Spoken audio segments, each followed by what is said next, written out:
Drivers, start your engines!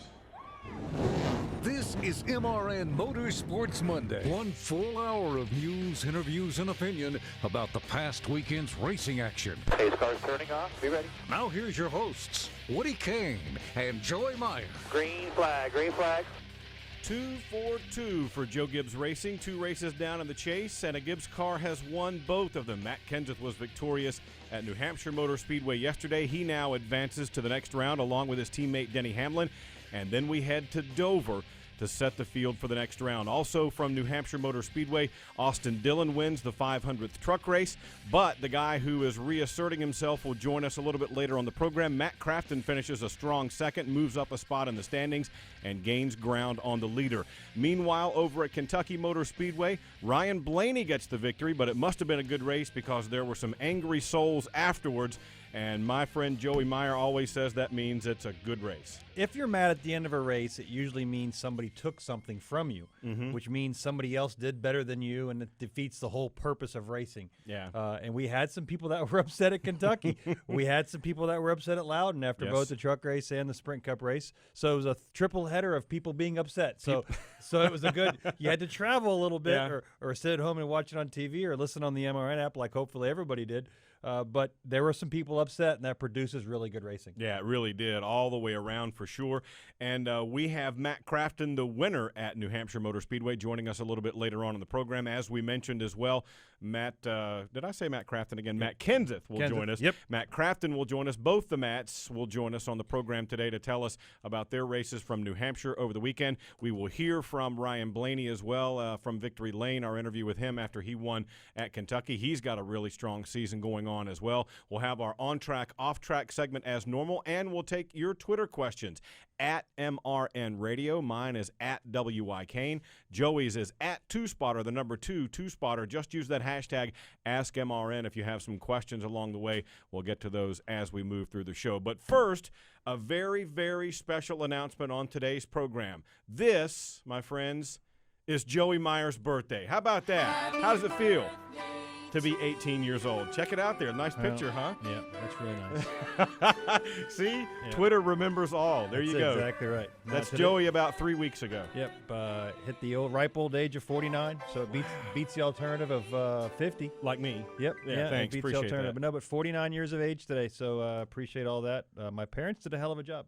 Your parents did a hell of a job. Really? Yeah. Really? Yeah. All right. Yeah, I had one fast swimmer. Okay, I think we should just leave that right where it is. The big thing that came out to me anyway from New Hampshire Motor Speedway on the Cup side, Kevin Harvick has a very fast car, runs out of fuel at the end. Matt Kenseth wins, but the big implementation of what everybody has been asking for enforced the rules, and it winds up biting your guy in terms of the restart. So technology is in every sport we have. Years ago, baseball implemented a strike zone that we watch from the TV at home, and we can see whether the actual strike is there, but they still use the officials to call balls and strikes. Yeah. For the longest time, NASCAR has said that they are calling balls and strikes. Well, everybody cried they weren't doing it well enough. So they said, wait, what? There's complaining okay, in motorsports? You don't want us getting involved with this. And we're like, no, we want you involved. So they went out, okay.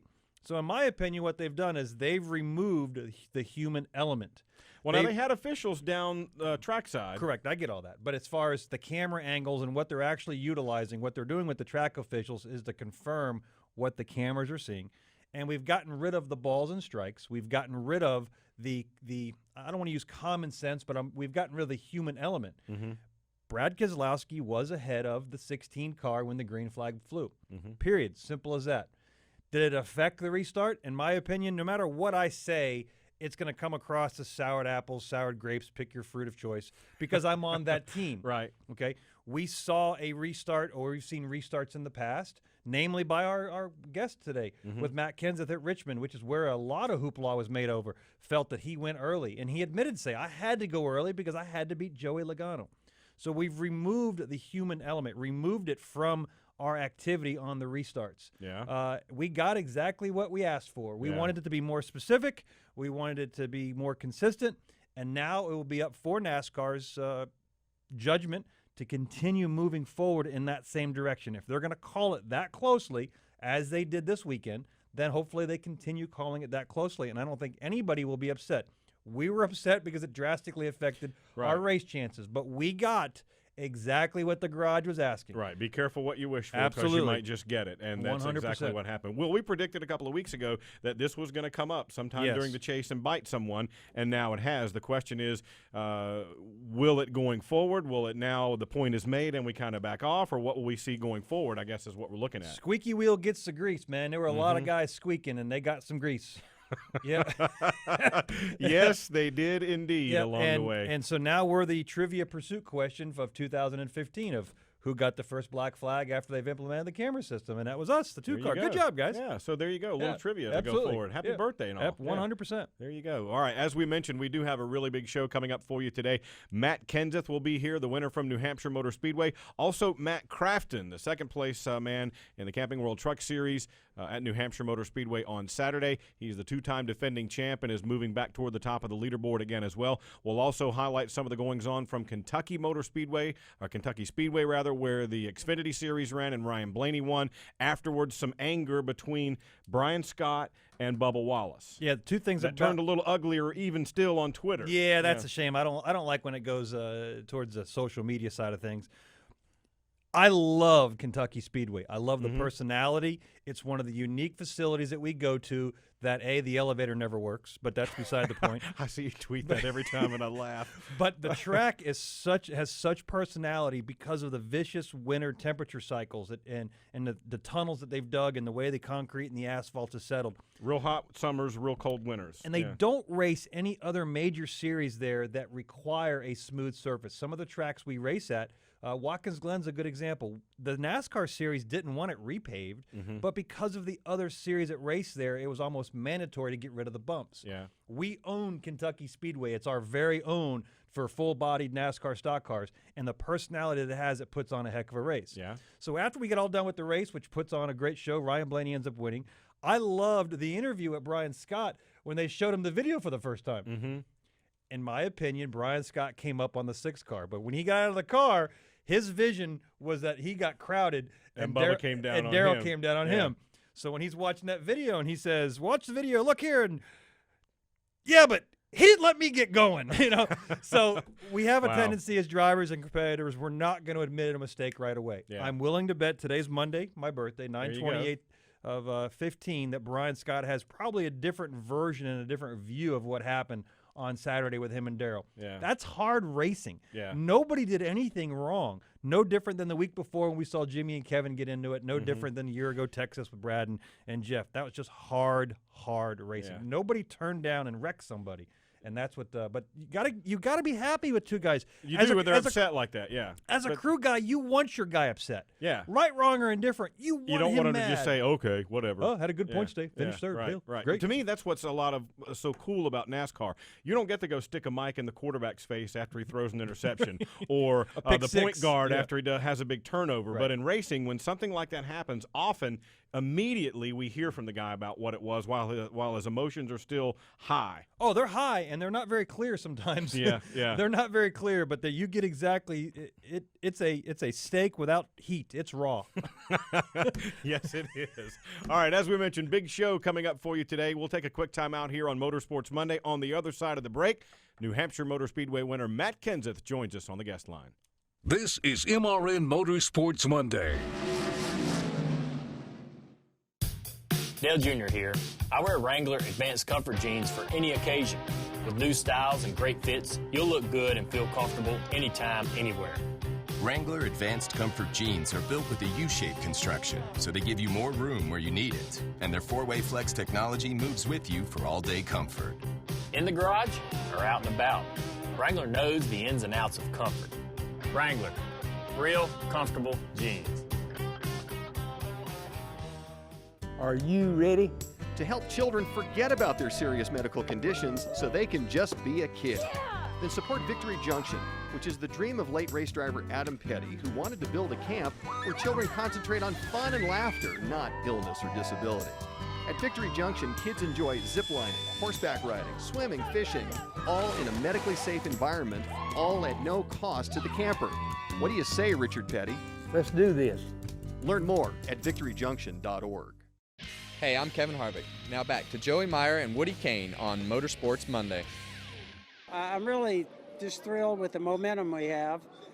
The problem is these are little 3-race shootouts, and you don't know what's going to happen from week to week, and you can get in trouble with just somebody else making a mistake. Lord's blessed us with a great bunch of guys. I wished all 500 people back home could be here and be a part of this celebration because they deserve it.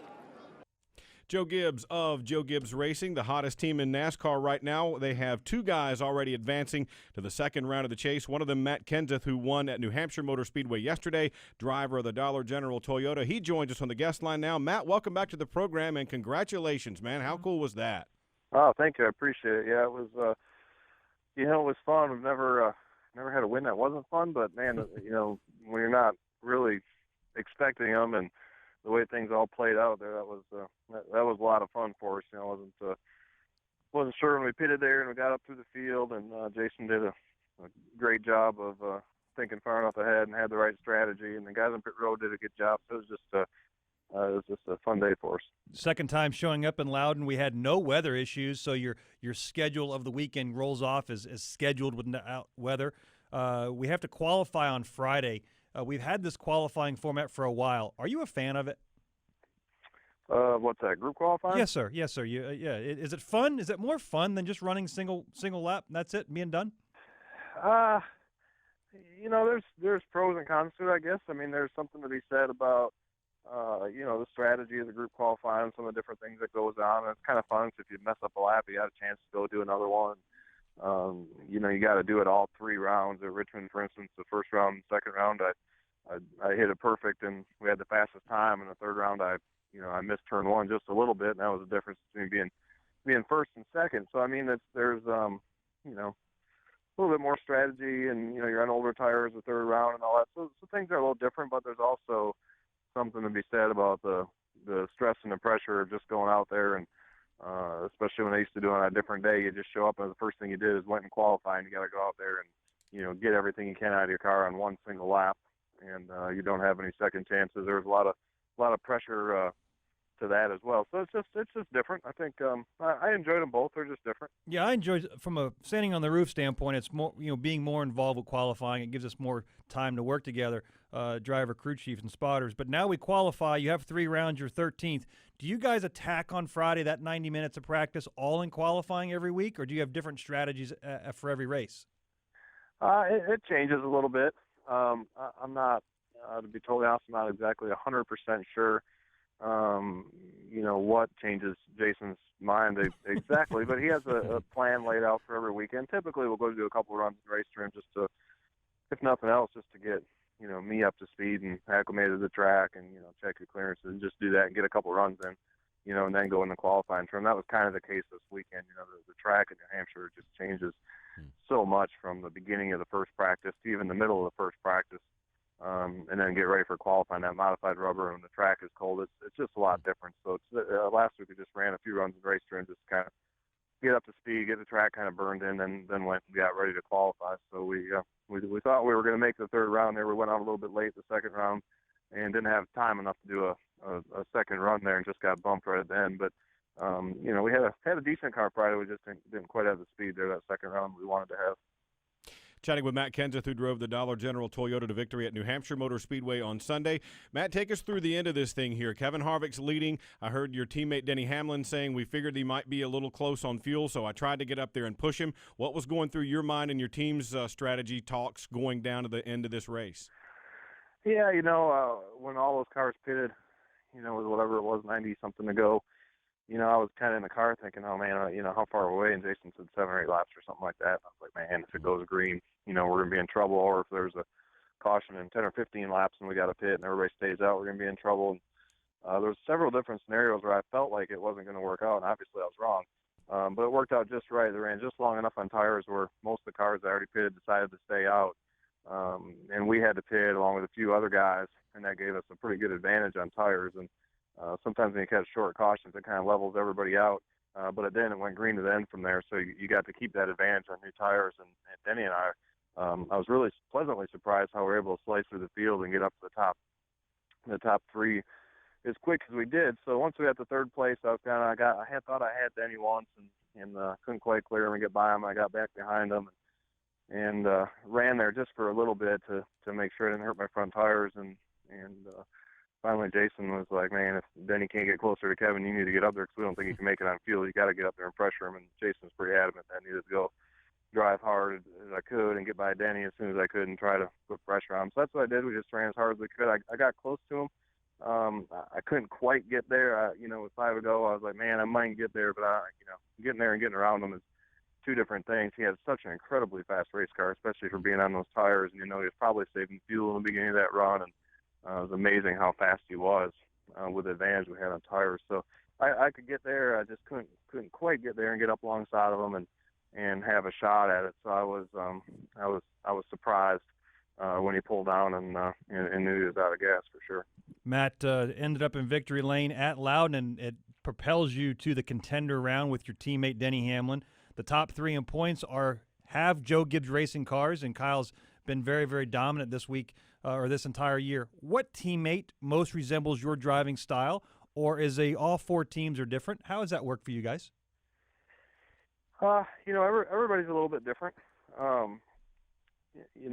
When I got there, that was one of the things that was the most intriguing to me.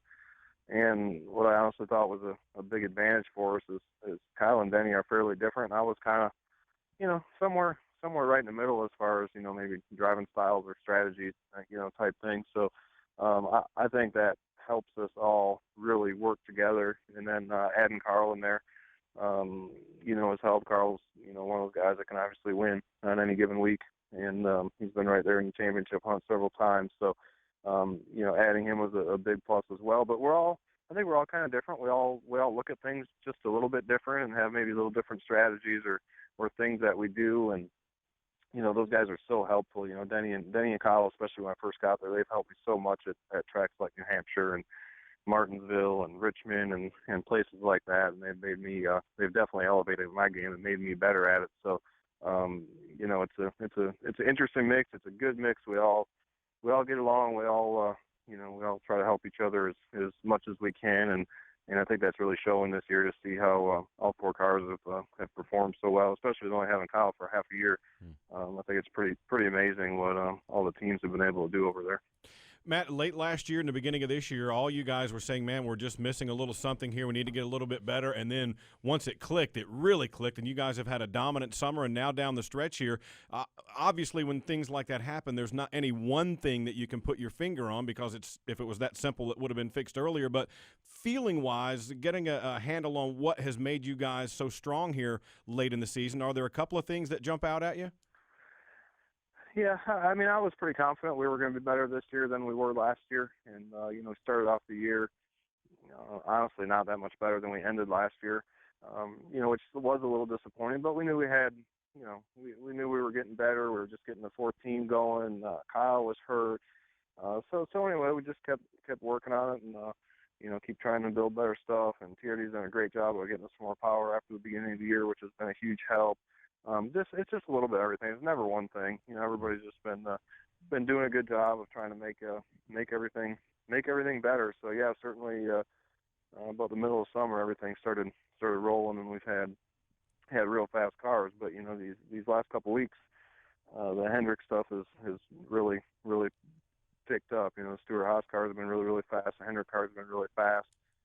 They definitely kicked it up a notch when they got to Chicago. So we got to keep working hard, and we got to keep finding a little bit more speed here to be able to run with these guys in the next 8 weeks. All right. Do you like lobster? He does now. Yeah, who doesn't? Yeah, I love lobster. Yeah. We had some a little bit as well. I know you guys will probably share it with the team. So you go back to Dover. You made one of your first Cup starts relieving for Bill Elliott years ago. Now you go there with a little bit of relief. Do you enjoy Dover as much as everybody else does? I really like Dover. I've always said it's been my favorite track. Made my first Cup start there. Just remember when I first went there and ran a Xfinity car for the first time. It was just that track is like nothing else really that I've ever been to. So yeah, I really like going to Dover. I always felt like it was one of my better tracks. We always had decent results there, but we've never, I've been able to win a couple races there, but never really went out and dominated. It's been hard to do that the way Jimmy's ran there, the last 7 or 8 years, and then Kevin the last couple of years has been incredibly fast as well. So it feels like the race is always for second. So I hope we can go there this time and get a little bit better and get up in that mix and maybe go challenge for another win this weekend. That'd be fun. Matt, I was reading a bunch of your statistics, and I don't know if you keep track of them at all, but you've run 572 races. Over 50% are in the top 10. That's just an amazing stat when you consider, again, you being a champion and the competitive nature of everybody around you, a top 10%. Do you consider yourself that kind of guy when you get behind the wheel, I'm going to take care of my car, or does it just work out that way? Like, is it an effort for your part, or does it just happen?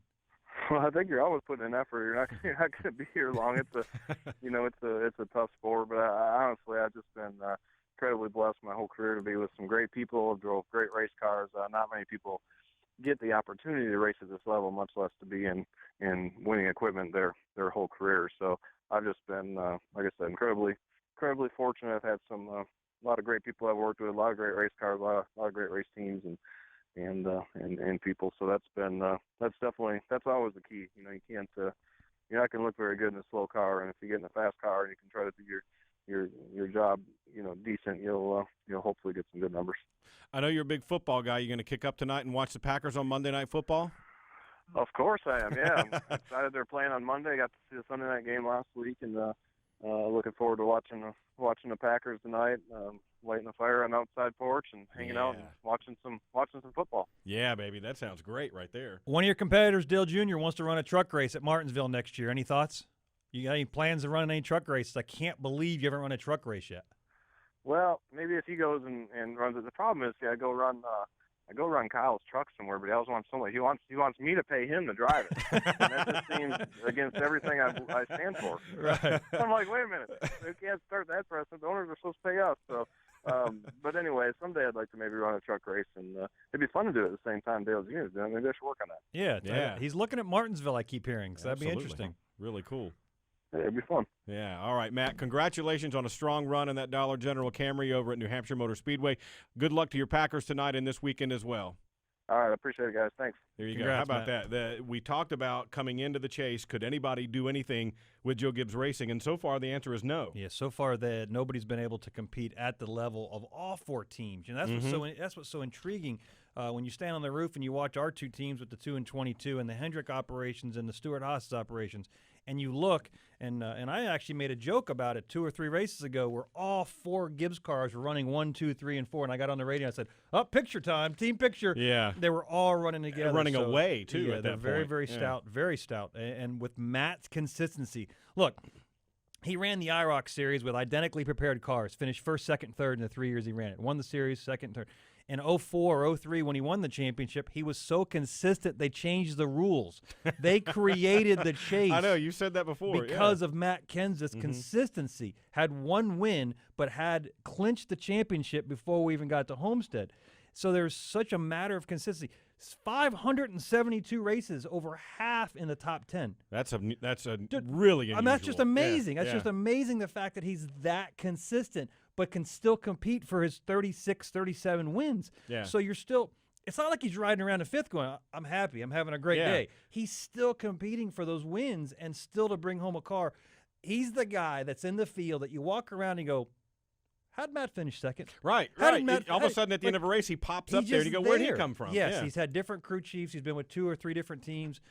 It's just an amazing ability for his driving style to be able to compete at that level and compete consistently at that level, again, being in the series for 18 years. We'll talk a little bit more about it later on, but Matt Kenseth and Denny Hamlin atop the standings right now. Kenseth leads by 6 points over Hamlin. Carl Edwards, their teammate, third. The guys below the bubble right now, I guess you could say, Kyle Busch, Paul Menard, Kevin Harvick, and Clint Boyer, the ones 4 drivers will be eliminated after the race this coming Sunday at Dover, and nobody wants to be in that spot. We need to take another quick time out here on Motorsports Monday. When we come back, Matt Crafton, 2-time defending champ in the Camping World Truck Series, joins us. This is MRN Motorsports Monday. Play to win your share of $1 million every week this football season at DraftKings.com. With 1 Week Fantasy at DraftKings, you can play when you want with the team you want. Just pick your contest, pick your team, and pick up your winnings. Hurry to DraftKings.com now. Use code COAST and play for free with your first deposit in Sunday's $1 million fantasy contest. This isn't fantasy as usual. This is DraftKings. Welcome to the big time. Enter COAST for free entry now only at DraftKings.com. That's DraftKings.com. Looking for a great spot for an affordable beach vacation or the perfect romantic retreat? Let the Plaza Resort and Spa help. A vacation on the world's most famous beach is sure to help you reconnect with the ones you love. Discover the grand tradition of hospitality and service on Daytona Beach. The Plaza Resort and Spa is the perfect choice for any type of getaway. Book online at plazaresortandspa.com or call 1-855-DB-PLAZA. That's 1-855-327-5292. Hey, I'm Jimmy Johnson. Now back to Joey Meier and Woody Cain on Motorsports Monday. Green flag is out. Crafton gets a good start. They're side by side, and he's going to get a shove from Johnny Sauter heading from turn one. Austin Dillon's not going to get away. He'll slide up the track. Crafton is there. Crafton, now they're 3 wide. Sauter to the bottom. 3 wide for the lead off turn 2 in New Hampshire. Oh, my. We have got him 3 wide stacked up. Now Sauter gets out of line, tucks in behind Austin Dillon. Dillon just buries that truck to the inside, slides up in front of Matt Crafton. Austin Dillon, the race leader. White flag is out into the final lap for Austin Dillon. Final time in turn 2. All by himself. He brings that Chevrolet Silverado to the bottom of turn 2, launches onto the back straightaway for the final time this afternoon. It is a comfortable margin, and he sets that truck smoothly into turn number 3. Austin Dillon now just eases down on that accelerator. He's off turn number 4. Lots of challengers over the course of the afternoon, but at crunch time, it is all Austin Dillon. Checkered flag is out. Dillon wins the UNOH 175 at New Hampshire. Matt Crafton will come home in the second spot. Matt Crafton does come home in second, but it was like a win. He may not agree, but he is the guy who was running for a championship points in that race. It was the 500th for the Camping World Truck Series. 2-time defending champ Matt Crafton joins us on the guest line now. Matt, all in all, I know you would have liked to get the victory, but you gained a spot in the standings and picked up some points on the leader as well, so you got to be somewhat happy with that anyway, right? Yeah, I'm definitely happy with it. Not satisfied. We were just a little bit off all day, and we were top 3 truck without a doubt. And we felt, and we just needed to work on it a little bit. And we feel that we know where we should work on it and where we can make it better, and go to the next one. And can't sit there and dwell on the past and go to Vegas. And I know we'll have a really good truck there. Matt, it was kind of unusual to watch you in qualifying kind of struggle a little bit. What issues were you having?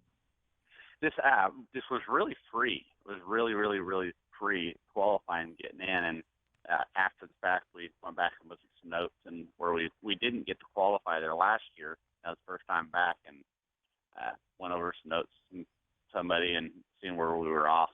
We felt air pressure wise maybe, and this and that. Some of the adjustments we didn't adjust enough, and we made one mock qualifying run on practice day, and we were pretty happy with it then, and didn't expect it to be as free as it was. The first run it was pretty good. And then the second segment was free, and then the last segment I just couldn't get it to go any faster. But then those times in the race, we actually ran faster laps in race trim than we did in qualifying trim. So it wasn't too bad in race trim. Yeah, evidently not. You finished a really strong second-place run there. Take us through those last few laps, Matt. You're right up there with Austin Dillon and had a shot to win that thing. Got up beside him there on that final restart, but couldn't quite get it all the way by him. Yeah, we had that final restart. We'd had some problems on a restart, and at least we figured out, because I was getting pretty flustered with it, and actually had a rear gear that had, come apart. I don't even know. Me and Junior and these guys should have went out and bought lottery tickets. I have no idea how we finished the race. The rear end gear had a ton of teeth missing that were laying in the rear end housing itself. So we were really lucky there. But I had a good restart right there at the end and got door-to-door with Austin through 1 and 2, and then the 3 wide down the back straight. I'm like, oh, this is going to be really bad getting into 3. And Johnny pulled in behind Austin. I just couldn't get into 3 all day. That was one of my troublesome places, and just down on the splitter a little bit too much there, and Austin drove her down in there, and it stuck for him. And I said he was definitely, I felt, best truck all day, and so we just don't pull short. Well, you picked up some valuable bonus points or points in general on the guys that you're racing around. two-time defending Matt Crafton on the phone with us. You got a rookie in front of you in points, Eric Jones, and essentially a rookie with Tyler Reddick. I know he's not officially a rookie, but you're sandwiched in the middle right there. With 2 championships under your belt, do you have more pressure for that third one, or is it more relaxed because you have the experience of doing it already? I don't have any pressure. I mean, I'm just going out there and just racing each race. It was the last one. I'm not focused on the points, not even remotely looking at points. The only time that anybody looks at the points is when you guys talk about it. And they tell me after the race in the media center that you're X number of points back. But besides that, we don't look at it. We don't pay attention to it. We just go out there and try to lead laps and win the race. And if we do that, we'll score max points. Chatting with Matt Crafton, who drove the Ripet Menards Toyota Tundra to a second-place finish at New Hampshire Motor Speedway, second in the standings, 7 behind Eric Jones. And you mentioned Las Vegas coming up next on the schedule. You guys have been really good on the 1.5-mile tracks. What have you found there? What's the difference there this season in particular? I mean, you've always been pretty good there, but way more so this year. Junior and the guys built some great trucks, and our bodies, everything that we have is really, really good. Our Triad horsepower, they've really stepped up. Triad stepped up their motor program a lot. I mean, got us some extra horsepower this year, and it's been amazing, to be totally honest, what they picked up here recent. And said our bodies and everything else has been really spot on. Matt, it's interesting. We just had Matt Kenseth on the phone. You guys share the same names, same PR people, and you also share another unique quality. 355 truck races you've been in, 206 in the top 10. The consistency is overwhelming. Do you think about finishing races the best I guess my question is, do you realize how consistent you are? That's just something I guess I was taught by my dad, and just take care of your equipment. Didn't have much growing up, and I was always told if you tore it up, you don't get to go to the next race. Okay. Tear it up too bad. Or you got to fix it yourself. Exactly. So that's some of the traits that he taught me. So I guess that's a good one. Yeah, absolutely it is. Talking about the last 6 races coming down the stretch here of the season, you guys have been through this before. You know what to expect. You know what's coming. But there are always some curveballs along the way coming down the stretch here, and you've been able to overcome them the last 2 years. After all the time that you've spent in the Truck Series, Matt, is it just the matchup between you and Junior that's really clicked so well these past few seasons? Is that the big difference, you think? Oh, absolutely. I mean, Junior's, like I said, truly my best friend and my crew chief. So you got to, you talk to him about anything and everything with life, and then you talk to him about race cars as well. I mean, we talk when I'm not at the shop, we talk 2-3 times a day and about anything and everything. So it's truly amazing the connection that we have on and off track. Matt, one of the responsibilities as a champion, as yourself, that you have is talking to rookie drivers at most of the tracks. What's the one lesson you always try to instill in these younger drivers? So many of them. I mean, there's so many of them that are so good, and they know how to go fast. But then putting a whole race together is another thing, and that's some of the things that I've worked with Cameron, been talking to Cameron about more and more here recently, and just he's got a lot of speed, but just trying to put the whole race together. That's some of the biggest things.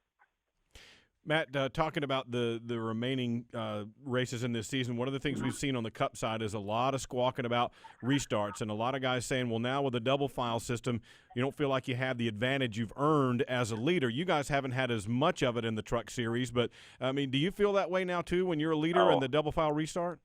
Absolutely. We talked about that in the meeting. I mean, we might not be heard as much as the Cup guys on it, but I mean, we have not been happy about it. And because when the second place truck gets the lag back and gets a roll on the leader, there's a lot of times at these places it's harder to be the leader. And I think that the way NASCAR did it before is the leader had to be the first one to the line, no matter what, for the most part. And I know there was some kinks and some stuff in that they had to work with, but I think that, my opinion, that's the way it should be. But like I said, NASCAR does a great job. They're just stuck in such a tough box of if that leader goes inside that box, and you're trying to get every advantage. And I mean, you're wanting to be 1 inch inside that box and fire off and catch the second place truck off guard and be able to get that jump. But it's very, very tough, and it's a very sharp edge to live on. These drivers have some off time. You guys aren't going full-time now to Homestead. You have a week or two off, I believe, after Vegas. What do you do? What's your getaway? What is the isolation? How do you get away from racing, or do you get away? I'm going to go racing. I'm going to go race a late model up here, actually, Sandusky Speedway, where there's a late model show the 10th, 11th at Sandusky Speedway, and look forward to going to that and having a little bit of fun on off weekend. Absolutely. It seems like more and more guys are saying just that thing. Well, Matt, congratulations on yet another strong run. I know you're really looking forward to the 1.5 miles at Vegas and a nice day in the Rip It Menards Toyota Tundra. By the way, what is Rip It? Energy drink. Energy drink. So did you have some of that before you raced? I already have enough energy before the race, so when you do need it, you can get that. Definitely get it at Menards for sure. Absolutely. Thanks, man. Appreciate your time. Congrats. All right, thank you again. Appreciate Keep it up, Matt. There you go, Matt Crafton. Boy, he really knows how to get it done. The last couple of seasons, I think that's to the root of your question there. Having been through it, there's no need for them to get all jacked up and concerned because they know you're going to have ebbs and flows during a season. You know, you almost get used to that's just the way it's supposed to be. So if you haven't won a championship, you know, one of the things you get tired of hearing is, oh, you got to lose one in order to win one. But once you win one, you win two. You just expect to win. Mm-hmm. So there isn't any pressure because you've already established a baseline of what you expect to go out and do. Teams like BKR and KBM that are front and back, Eric Jones and Tyler Reddick, they haven't won one yet. Eric Jones being a rookie with a possible title contention win would be awesome as a rookie. Mm-hmm. Team BKR with Tyler Reddick in his second full year in that 19 truck would be an awesome accomplishment for those guys. I'm not going to say because I can't speak for them, but I'm assuming they're going to be under a little bit more pressure because they understand these opportunities don't come every day. They're not used to them coming every day. Yeah. For those guys over with Junior and Matt Crafton, it's just a way of life for those guys. We've won the last two. It's been there, done that. We're supposed to do it. Yeah, absolutely. He didn't seem distressed at all about it.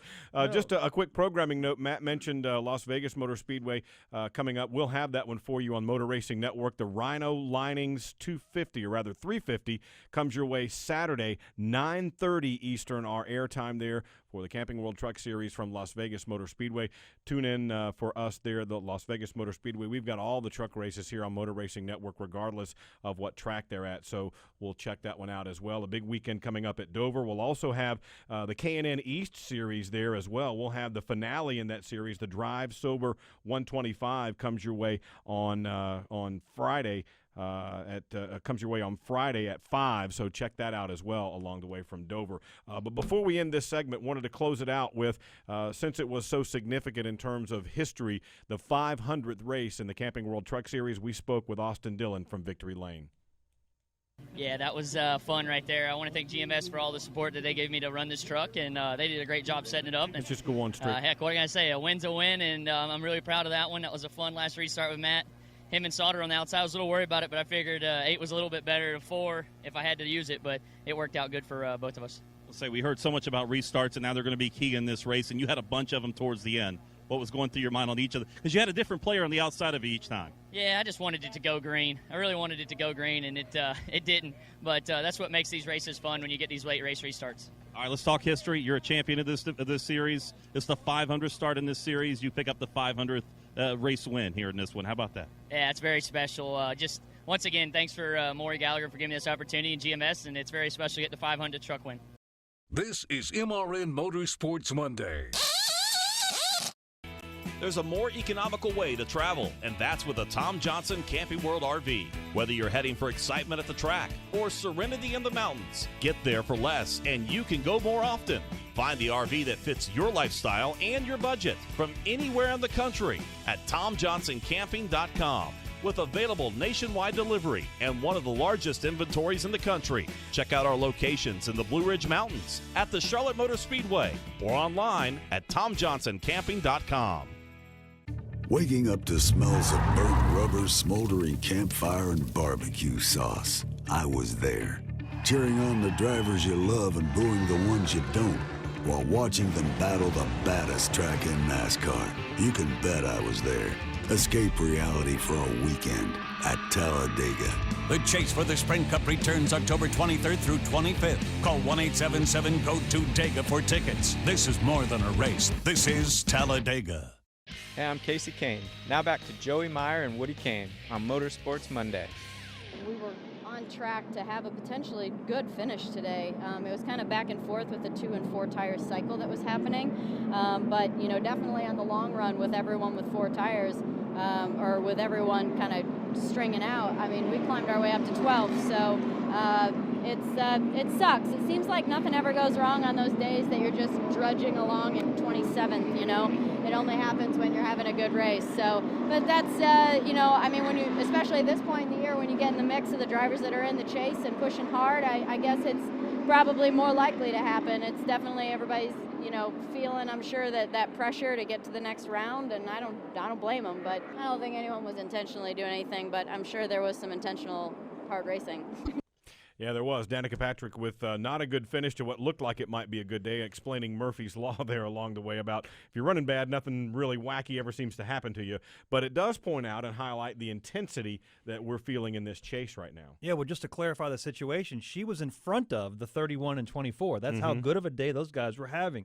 The 24 and 31 got together, who then got into the 10, wiped her out. David Reagan came by and finished her. She might have been okay if it hadn't been for that second part. Yeah. So that's how, I mean, they were competitive enough that they were in front of Newman and Jeff Gordon. So she wasn't having a bad day, and she's exactly right. When you run like a dog, you run the entire race, every lap, every grueling, mind-numbing lap. But when you're running good, mind-numbing, it seems like that's when your incidents happen, and you don't get to have the result of what your team worked for. Yeah. So it does suck. I hate to quote her. It's a bad feeling when you have that decent of a car at a place that's it's a tough place. It is Loudon tough, is a tough place. So you're not going to ride around.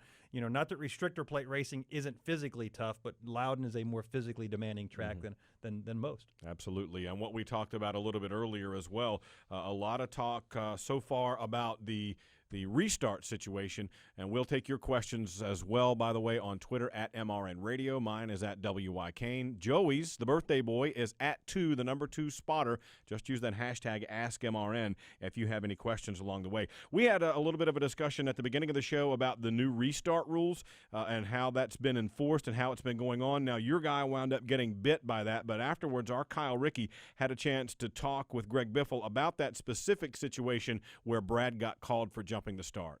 I saw Brad kind of going a little bit. I waited till about the middle of the zone, maybe-ish. I don't know. I didn't go right at the 2 marker, but I maintained my speed, and I didn't speed up or slow down, and I took off when I felt like it was time for me to go. I wasn't really paying that close of attention to the 2 or what he was doing. We were pretty even getting down into 1. I mean, I don't know what they called him for, but I'll have to take a look back, I guess. There you go. He's talking about the specific situation on that restart late. Greg is giving a human element of it. If you caught the first part of the show, NASCAR has removed, in my opinion, a large percentage of the human element, the common sense approach of looking at a restart, which is what we had earlier. Yeah. They were calling balls and strikes, or from a cornerback, pass interference, or offensive lineman holding. Yeah. Those are all human elements in a common sense approach. We're trying to remove that. We didn't like their approach. We said, do something different. They have. Now they are. And they have. So now it will be interesting moving forward to see if they're going to be consistent on how they called that. Brad was physically ahead of the leader at the start of the race. The whole thing about giving it back, that's all just stuff that happened in the past to get through it. Interesting is what Matt Crafton was just telling us a minute ago. Exactly right. So the restarts have always been a nature. I personally am 100% in agreement with Matt Crafton. I've said it for a number of times. The rule that's caused all the problems that they got rid of was the second-place car beating the first-place car to the line. If they put that rule back in, we wouldn't have the restarts because then the second-place guy couldn't get the jump. Yeah. And then the leader would go, then the second-place guy. It would clean things up. But it creates what we're doing now. We're talking about it. Hopefully we have listeners listening to us that would like to chime in, and they can with hashtag AskMRN. But it's what it is. The cameras are there, the human element, the common sense approach, because quite honestly, realistically, Brad's restart didn't affect the race. Yeah. Greg got by us, right? So we didn't gain anything that we were trying to gain. But technically, by the rule of the book, we broke the law. Yeah. All right, and Matt Crafton, or rather not Matt Crafton, where am I thinking? Greg Biffle as well, our Kyle Rickey, had more to talk with him about the officiating, generally speaking, in terms of these restarts. I guess you could look at it 2 ways. You could look at that restart, right? and Brad and I were even going into 1. So I think the restart people are complaining about is the restart of the 20 car at Richmond, when he was 2.5 car lengths ahead of the field going into 1. That's where we need supervision. And went 2 car lengths before the red line, okay? You know, or did he stack the field up? Was he speeding up, slowing down, brake checking guys? You know, what was the outcome of what happened? Because there's going to be gamesmanship, and we need that. But when a guy goes, wah, and he's 2 car lengths from the red line and beats everybody to turn 1 by 2 car lengths, that's what the authority or whatever, in my opinion, is for, right?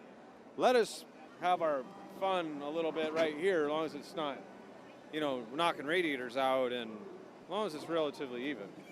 Let's put it this way: give us a quarter of a fender or something. You know what I mean? But there again, I'm speculating because I haven't seen it. There you go. A little bit of talk. I love that. Wah. Well, again, now what he's doing is we had 100% human element, common sense. Now we've removed that, and we have 100% technologically advanced cameras. Greg wants it somewhere in the middle. Yeah, right. And that seems to be – I think he explained it a lot of ways like you have, where they're talking about somebody just blatantly going off a little bit too early. And it seems like, as you mentioned as well, if it would just be don't pass the leader before the start-finish line, we might get to that. But it seems like some of the – It started that way. Well, it did start that way. And then it went – Then we had to go back and figure out if somebody was spinning their tires. And then we had to figure out if somebody was brake checking. I get it, man. We're racers. We want to win. But that brings up a point, though. If you're talking about, and we heard it from Matt Crafton earlier and from Greg Biffle there, if a guy is doing legitimately everything that he's supposed to do and he spins the tires, then does the guy on the outside who's in second have to say, wait a minute, he's spinning his tires, I better slow down? That doesn't make sense either. Good luck. Right. How do you do that? How do you do that? Good luck. Good luck. We asked to have the hammer dropped. And it's been dropped. Yeah. And you guys were the nail. That's it. Yeah, we asked. Yeah. You've got to be stricter on these restarts. Do something. Right, Yeah. and they did. Yeah, so they sure did. Again, you asked for it. You got it. You got it. Yeah, that's not a commercial there somewhere. That's exactly right. Yeah. All right, let's segue now to our on-track, off-track segment. We do this every week where Joey and I talk about some things that we think are going well and some things that maybe aren't going quite so well in the world of NASCAR. What do you got for on-track this week? Years ago, one of the greatest things we did for NASCAR. Before that, in 1998, Dale Earnhardt won the Daytona 500. Everybody cheered. It was his 20th time. One of the overlooked things was the race was won under caution. That race ended with a caution flag. They ran back around and came back to the checker. And nobody liked it. Nope. Well, but nobody complained because Dale Earnhardt won. Well, I get yeah, it. but you know what I mean. But as we went with races, these cautions were happening at the end due to the intensity of racing, and we ended races under caution. Boom. The green-white checker rule came out. One of the best things, in my opinion, that we've done for years. We get everybody to the racetrack. We sit there for 3 or 4 hours watching a race, and it ends under caution. You're like, that's crap. Don't want it to end on a downer. Exactly. Yeah. So we give the It's opportunity. like letting a ball game end on a timeout. Correct. Yeah. So we give them 3 chances at green-white checker finishes. We saw a great finish at Kentucky due to that rule. I love the green-white checker finish. Not at Daytona and Talladega so much because we wad so much stuff up, but I enjoy that. I enjoy the intensity. It is intense. It is intense. Sure. But these green-white checker finishes was one of the greatest rules that we've implemented over a period of last 10, 12 years. My on-track is something that kind of plays off what you mentioned a week ago, you liking the double headers, even though that was caused by weather. It was still pretty cool to have the 2 races and all the practices in one day. New Hampshire Motor Speedway has been doing something like that for a long time. They call it the Short Track Saturday, in which you get the truck race, you also get the modifieds, you get the American-Canadian Tour. You get a cup practice along the way. Lots of cool stuff for a one-time ticket. A lot of value in that. I think that's what a lot of people are looking for. Wait, I get 3 races and a practice session and all the other swirl going on around the track with 1 ticket? That's pretty cool. In the spring race, they add a Legends race down there in turns 1 and 2. Oh, yeah. Right. I forgot about that. So there's 5 series at the track in one weekend. It is you run out of great, places to put everybody in the infield. Exactly right. It is crammed full. But Loudon, New Hampshire has been one of the places that they give a bunch of opportunities to a bunch of competitors to be, that's a big race for those late model guys. High visibility for guys who don't get it as much. The Cain cars and the Legends cars, that they get to showcase their talents in front of people they normally don't do, and Loudon does a very good job of that. Yeah, and absolutely. Speaking of the K&N Series, don't forget we will have their season finale coming up from Dover this weekend on Motor Racing Network. You can catch that one Saturday, or rather check that Friday at 5 Eastern time here on Motor Racing Network. Yeah, that race ends up late at Dover, it always, if there's crashes, it starts getting dark and you worry about it. But it's always a great race. All right, what about off track? What's not going quite so well? As we move forward and we're getting down to a championship season, you don't want something out of your hands controlling or changing your championship status like we did with the restart. We blew that. I get it. The rules is what it is. These cautions that we're getting for debris are effectively changing the game. We saw Ryan Blaney coming to pit road after leading, and a caution came out for debris. If we're going to call cautions for debris, I wish we had better technology to confirm what the debris was. We have cameras now just about everywhere, pit road cameras and start-finish line cameras and entry to pit road cameras. We just need the technology to be able to confirm what this debris is before we effectively have a possibly changing the outcome of the race. If it's metal, that's one thing. If it's a piece of paper, 100%. that's completely different. We saw a piece of debris later on in the Kentucky race where it was a piece of metal that had come off a car, had sheet metal screws and tape holding up. It looked like a police spike strip. There was zero doubt that we needed to throw a caution for that. All I would like is to be a little more clear on when we have cautions and where we get them from, because the leader of the race never sees debris. Everything's fine. The guy that sees all the debris is the guy that's in the lucky Trying dog, to catch him. the lucky dog position, and the leader's coming behind. That guy will find more debris on the racetrack than you've ever seen in your life. And so just to be, again, more consistent with how we're calling the races and when we throw the cautions for debris, let's just try to be a little more specific or educated on exactly what the debris is. Yeah, I think is a water bottle really going to hurt us? No, but it's rolling around there. You know? I think sometimes it's hard to tell, though, and NASCAR might say in their defense, well, if it's a safety issue, we don't want a car hitting it, and we don't know what it is yet. So in the interest of safety, we'll go ahead and throw it. But I think maybe there would be some opportunities where they could try to identify it a little bit. But, I mean, I guess in the heat of the moment and cars are going, 180, 200 miles an hour, you don't know how quickly they're going to come up on it, and then you could have a bigger problem. I guess I'm looking for an increase in accuracy on what we're calling, because there's certain times that we don't call for debris for obvious water bottles. And so I'd look to see a little more accuracy on when we call a debris cautions. All right. My off track is Harvick's math. And you might say, well, wait, what's math got to do with it? What's math got to do Hold on, with birthday boy. I'll tell you exactly what math has to do with it. Kevin Harvick has been very fast all season long, was very fast at Loudon, of course,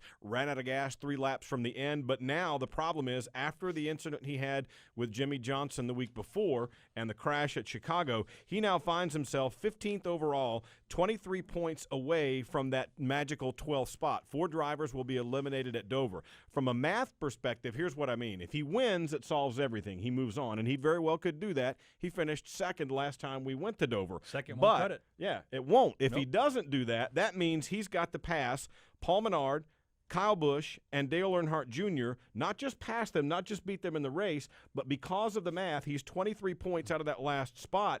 1 point per position means he's got to beat all 3 of those guys by 24 spots. 24 positions in the track. Yeah, right. it's going to be very, very maybe difficult one task. guy, that's not that big of a deal, but to beat all 3 of them by that much. And, Menard last time at Dover was 8th.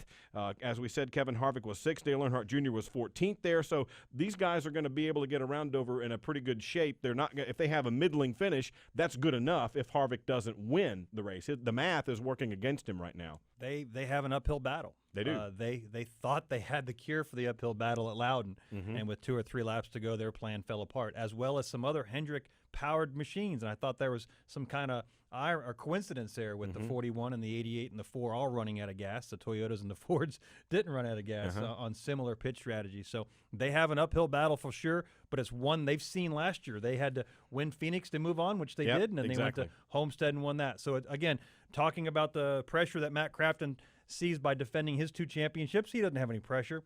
Rodney Childers and Kevin Harvick and those guys, they don't have any pressure. They know, they expect to go to Dover and be competitive. Yeah, they really do, for sure. And that's kind of where we stand. A couple of other quick notes before we take a break here on the Cup side.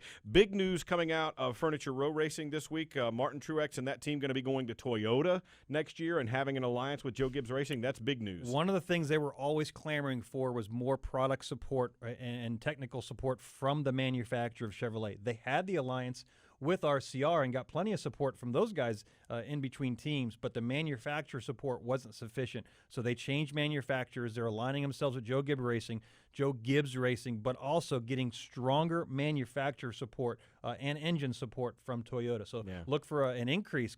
God, they've been pretty good. They've been pretty good. He'll be good at Dover as well. He will, yeah. Truex is one of the few drivers that has 3 home tracks. That's all right. Dover, Loudon, Watkins, he's got 3 home tracks. But look for those guys to increase their performance. But the other news story. Yeah, is Tony Stewart. They're going to have a press conference this coming Wednesday at Stewart-Haas Racing. That'll start at 1 o'clock Eastern time. Tony Stewart apparently going to announce that last year will be his final season. A lot of outlets reporting that Clint Boyer will work his way over there and replace Tony in that seat when he steps out after next season. But whether or not we'll get confirmation of all that, we're expecting it on Wednesday afternoon. We'll see how that plays out. If this were April 1st, I would be like, whatever. Come on. But here we are coming in October. Not sad news. You hate to see a veteran of the series who has been struggling. You want to see him, run better, but you want to see Tony Stewart walk out on his own, and I think he's going to choose to do that. We'll see the announcement to confirm it. All the news sources we hear say that on Wednesday he's going to announce that 2016 will be his last year. Boyer will go hide out somewhere at a race team for 1 year for next year, and then be installed in that seat in 17 is what it sounds like is going to happen. So it'll be interesting. A difficult news conference, I'm sure, because it's very difficult to step out of the seat that you've been in for in excess of 20 years. Absolutely. Keep up with it all on MRN.com. We'll have more for you as that becomes more clear. We'll take one more time out here on Motorsports Monday, a final segment after this. This is MRN Motorsports Monday. Dale Jr. here. I wear Wrangler Advanced Comfort jeans for any occasion. With new styles and great fits, you'll look good and feel comfortable anytime, anywhere. Wrangler Advanced Comfort jeans are built with a U-shaped construction, so they give you more room where you need it. And their 4-way flex technology moves with you for all-day comfort. In the garage or out and about, Wrangler knows the ins and outs of comfort. Wrangler, real comfortable jeans. Race fans, you know there's nothing like the power, excitement, and sounds of NASCAR. Ever wonder what it would be like to strap yourself in the seat of an authentic NASCAR race car? You can do it at the Richard Petty Driving Experience. Ride along or drive yourself at one of 15 tracks nationwide. Call 1-800-237-3889 or visit online at drivepetty.com. Richard Petty Driving Experience. It's authentic NASCAR entertainment. Call 1-800-237-3889 or visit drivepetty.com to reserve your experience. Hi, I'm Miss Sprint Cup Kim Kuhn. Now back to Joey Meier and Woody Cain on Motorsports Monday. We had a great discount tire Ford Mustang tonight. It was definitely the class of the field, I feel like, and it was just a matter of everything playing our way, and luckily at the end it did. I think I was middle 4 wide twice down the back straightaway. It's just part of this racetrack, and that's what makes it so exciting for the fans and drivers. And sometimes it works out for you, sometimes it doesn't. A couple times it didn't, and luckily, like I said, towards the end there, most of them worked out for us. There's no better way to rebound than going out and winning the next week. That's what we really needed, that, and everyone at this Team Penske organization did a great job in preparing us. We knew this was one of our strongest racetracks that we go to. We've always been great here, whether it's in the Xfinity car or the Cup car, and luckily we were able to capitalize.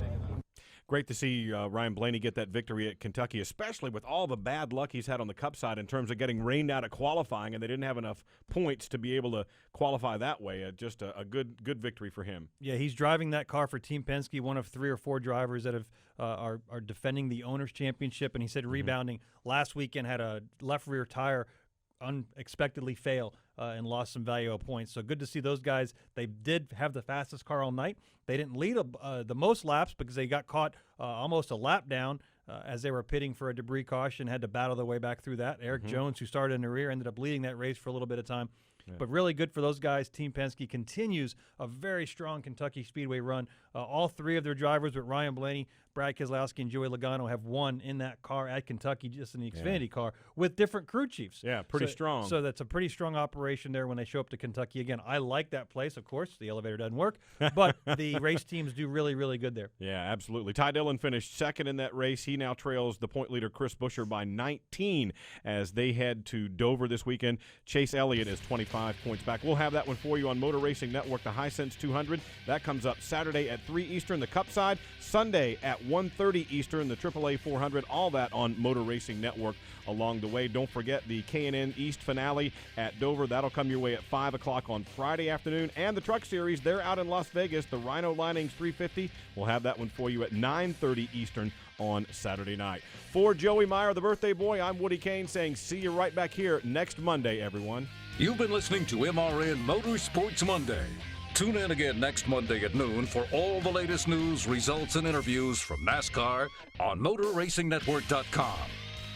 MRN Motorsports Monday is also available on demand at the MotorRacingNetwork.com Media Center or download it from iTunes or Stitcher.